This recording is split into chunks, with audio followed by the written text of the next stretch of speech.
The 80s was the decade when I was an international lover, major international player, renowned for my love-making. You know, because it wasn't easy to get love back then. There was still the old overhang. Women had to worry about sleeping with you too quickly. They didn't want to get known as the local spunk dustbin. And, so consequently, you had to sort of win them over. You had to woo a woman, you know, you had to treat her right. So, traditionally, men went out on the Friday night on the pool. That's what we used to do. We'd go out, you put on a nice splash of Paco Rabanne, iron your shirt, polish your shoes. You went out on the pool. You go, right, let's sort this out. And you'd walk up to women, all right, babe, do you want a tear me here? No, here I know. Go back to you, mate. The place is full of lesbians, you know. You generally got the brush off most of the evening. Occasionally one would be drunk enough to say, oh, take me number. Then you phoned up on the Wednesday night. Not the Tuesday, too keen. This was before the mobile phone. People stayed in on the Wednesday. Got a phone call. Not Thursday. Who do you think you are? Wednesday. Phone her up, make arrangements for the next Saturday. Now, this is where the work starts. OK, right. Meet her up, a few drinks, then it's time to take her for a steak Diane. A few Cinzanos. If she wants a prawn cocktail, she fucking gets a prawn cocktail. I'll be tight.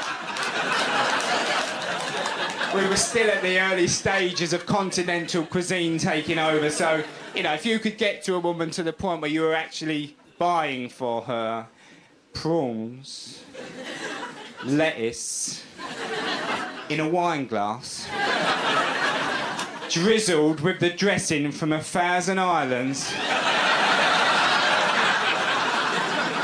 You blow her mind, didn't you, really? It's all over, party's over. So, during the meal, you'd start to tell us the various lies that men like to tell back then, tell you you're going to get a motor and stuff like that. Say you're going to join the fire service. It's all to get the vagina. This is what you'd like to see. That was different as well back then. Big hairy beast back in the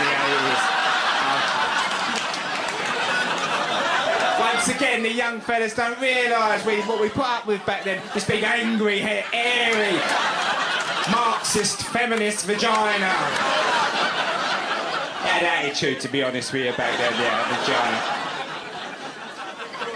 vagina. If you were lucky enough to get to look at it, you pulled the jeans down, these great big knickers were there, and it was still busting out the sides.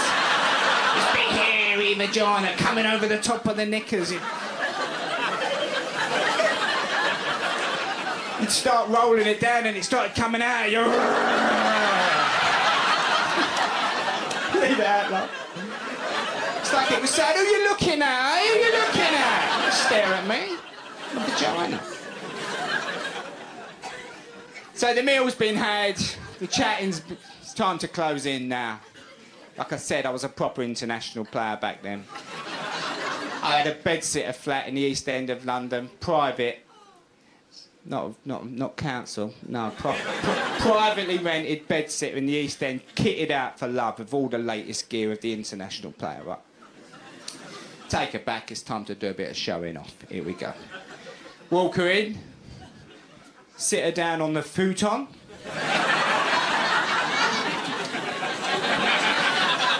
She's half in bed already.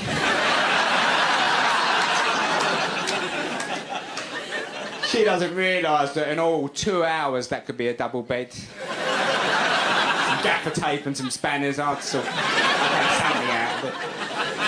Time to set the mood. Go over to my stereo stacker system. It's got a built-in graphic equaliser. Slip into the cassette deck. Now that's what I call music. 2.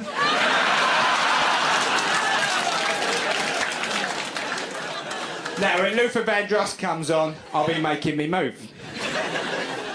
Now it's time to close the deal, right? So I'm going to show you something that normally closed the deal. It's time for the international player to start putting the uniform. I would slip off to the kitchenette area, which is curtained off. Like I said, it wasn't a shithole. Right.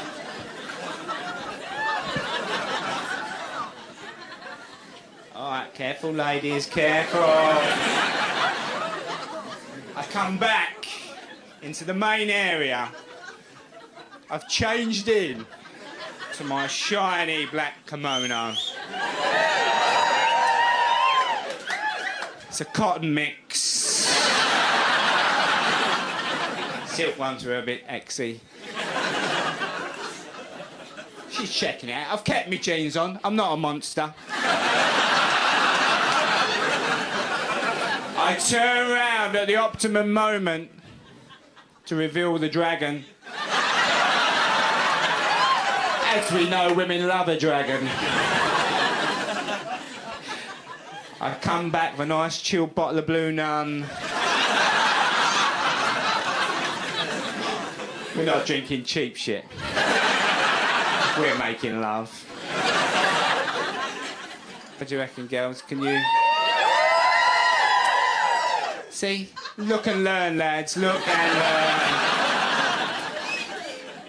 Now, listen, I'm not silly enough to know that these skills are no longer required. I've been back out on the dating scene. The rules have changed. Every time I come out of a relationship, they've changed. I go back out on the dating scene. Women are more aggressive. Ladettes, girls I speak to for a little while in a nightclub, suddenly they look at me and they go, look, shut up. Because you're boring me now. However, a little while ago I decided I'm going to shag you. And as a man, you've got a bit of dignity. You go, oh, you've decided, have you? You've decided. Come on, then.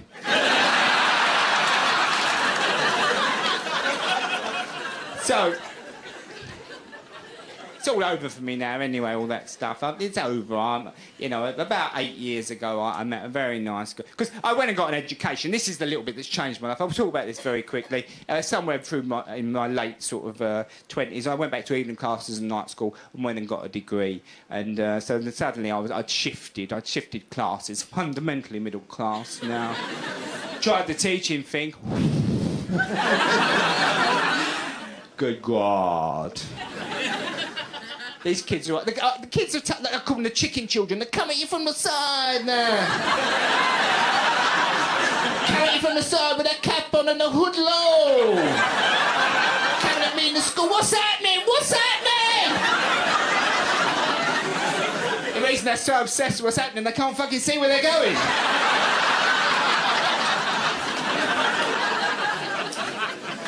So I met a very nice middle-class girl. She's properly middle-class. She's been skiing and everything, all right? And she's been skiing. Some people do all right. And we fell in love. We started making plans very quickly. Well, she did. I sort of got caught up in them. I just want to lay on the setting and get me tinky played with, but no future in that, apparently. We start making plans. Because you got to understand, we complemented each other brilliantly. She likes multitasking, I like doing fuck all. I mean proper fuck all. Not your teenage chilling when they say they're we're chilling. No, they're not. They're messing about with their phones. They're tapping on their computers. All right? I mean proper fuck all. I mean laying on the settee, legs up the wall, staring at the ceiling. Fuck all. I might even get bored. God forbid. My girlfriend's a tremendous multitasker. Sometimes I can see her in the kitchen. She's only doing 3 things. She's not happy. I shout down, you can make me a sandwich if you like. Just to cheer her up. Yeah, look. So, we've moved in. Life's very nice. Because... And so, about 3 years ago, so she looked up at me during lovemaking and she said, I wish you'd take that kimono off.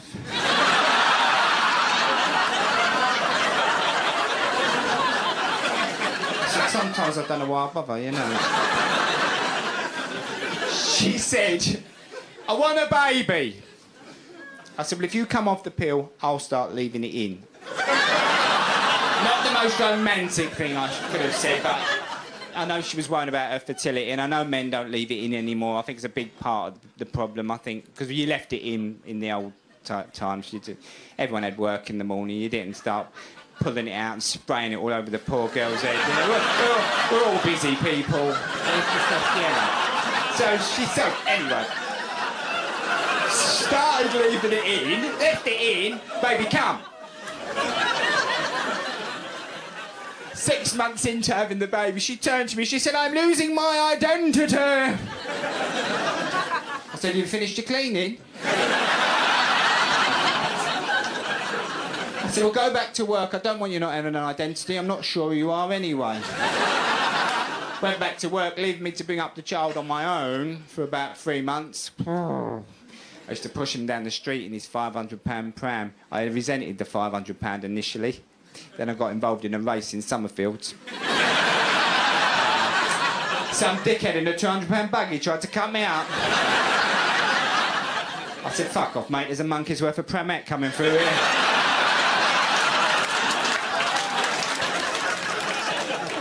Now, look. It's lovely having a baby, it's fantastic, but life gets a little bit sort of predictable, and, you know, because you can't go out very much. So, because me and my girlfriend bought this house in this lower middle class enclave called East Dulwich, you know, we go out to the high street once a week to treat ourselves to a meal. We go to this little French restaurant. Always freaks me out a little bit going in there because there's no tomato sauce on the table. Now, this raises the situation where I've now got to ask for tomato sauce. My girlfriend's panicking. She's looking at me like, please don't ask for tomato sauce. And I'm like, babe, I've got to have some tomato sauce. I've ordered the risotto.